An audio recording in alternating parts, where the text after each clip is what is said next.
Warning, if there are children around, you should probably lower the volume or go watch somewhere else.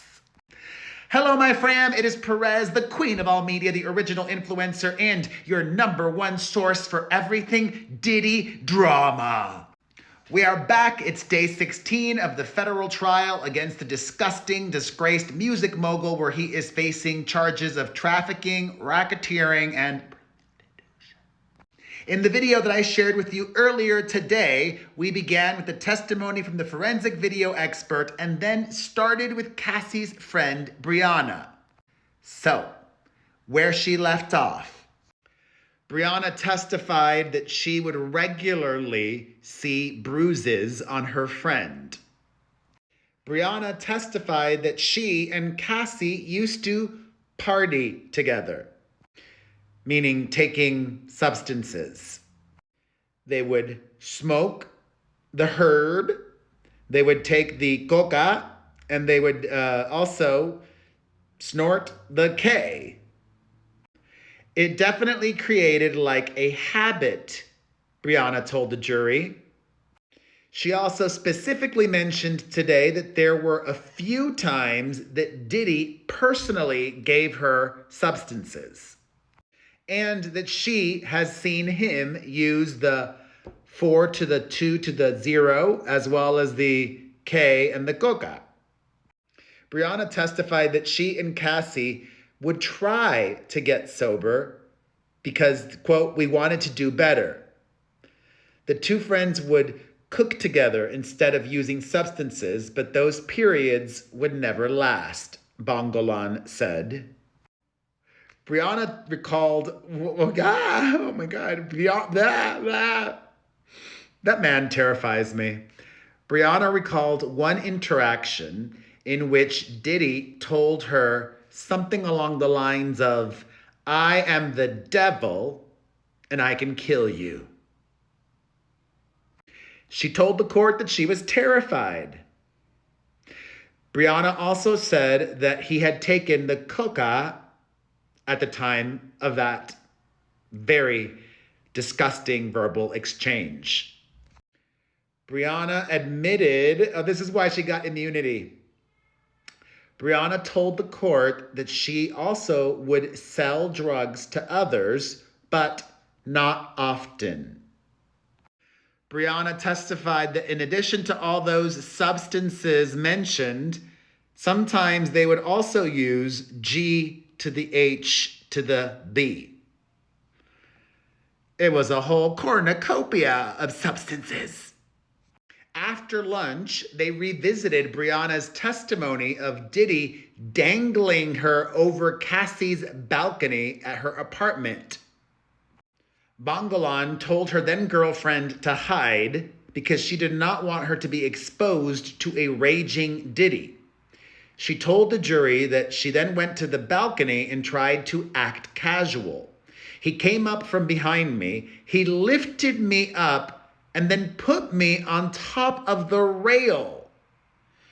She said her feet were left on the rail. I was trying not to slip and was pushing back on him, saying that she was scared to fall.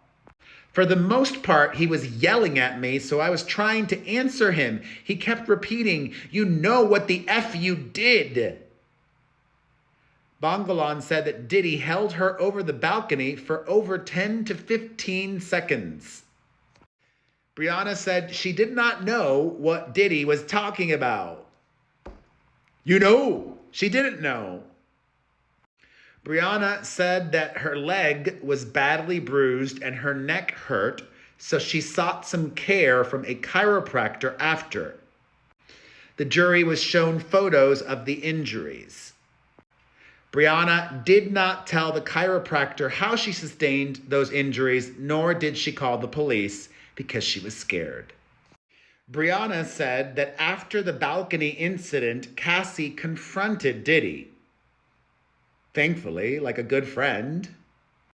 Cassie was in her bedroom during all the drama, but came out in disbelief.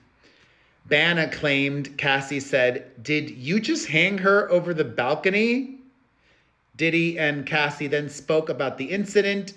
She claimed Cassie told him that Banna's girlfriend was in the apartment, and Diddy then swiftly left. The prosecutor asked Brianna, "Sitting here today, do you have any idea what he was talking about?" She answered, "Still have no idea." Brianna claims that a day or two following this very scary ordeal, Diddy FaceTimed her and said, "I don't want any problems from you." Later, Brianna testified that on New Year's Eve 2017, she, Cassie, and Diddy were together at the one hotel in Miami and did 8 hours of K, the keta, mean. 8 hours? What's the point of that? Isn't that like, aren't you supposed to have like out-of-body experience? I mean, I guess it's like, isn't it like a tranquilizer? I don't get, oh God.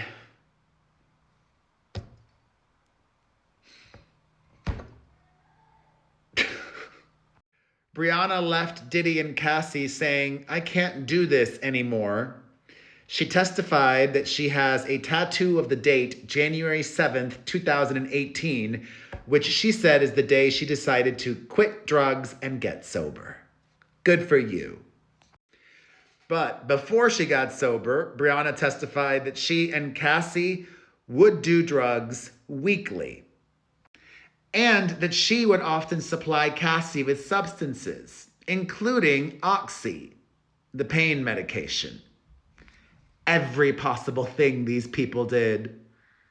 Brianna also testified that Diddy would regularly show up at Cassie's apartment, banging on the door, often in the middle of the night and unexpected. Brianna said in court today that Diddy did make an offer to settle her lawsuit against him back in January of 2024, but she rejected the offer and ended up going to court and suing him. He didn't offer enough money. Brianna is seeking $10 million in her lawsuit against Diddy. She said today she filed the lawsuit because I wanted to seek justice for what happened to me. Brianna testified upon cross-examination that most of the time she spent with Cassie was the two of them getting high together. "Yeah, we had a problem," Bongolan said. No shit. When asked, though, if she could give away $10 million for the balcony incident to have never happened, she unequivocally said yes. She would rather the balcony incident not have happened and had gotten no money, which she still hasn't gotten any money yet. The defense spent a lot of time talking about the substance abuse. Brianna shared that a blunt sprinkled with the coca she called Cocoa Puff, that was Cassie's favorite. Bongolan gave vague, uncertain answers to many of the defense's specific questions about the incidents she shared with prosecutors. Bongolan has been unable to recall whether her ex-girlfriend was already in the bathroom or if she brought her to the bathroom during the balcony incident. She was unsure how the knife incident began or where the knife came from. Understandable, it was all a very long time ago, and hello, trauma. She and Cassie would do edibles as well. Everything. Nicole Westmoreland did an excellent job with Cross, pointing out a lot of inconsistencies. "Today, you testified you were sleeping and that Combs came over," Westmoreland asked. "Yes," she said. "Isn't it true that in your first interview, you told the government this was a party, not that you were sleeping?" "I don't remember," Bongola told the court. At another point, the defense said, "You didn't tell the government Mr. Combs tried to grope you?" "I don't remember," Bongolan testified. "What drugs were you on that night?" "I don't remember," Bongolan told the court. And then the judge called it a day when the defense said they still had a lot more left with Cassie's friend. We'll get to that tomorrow, but until then, let's discuss all we've learned in the comments section.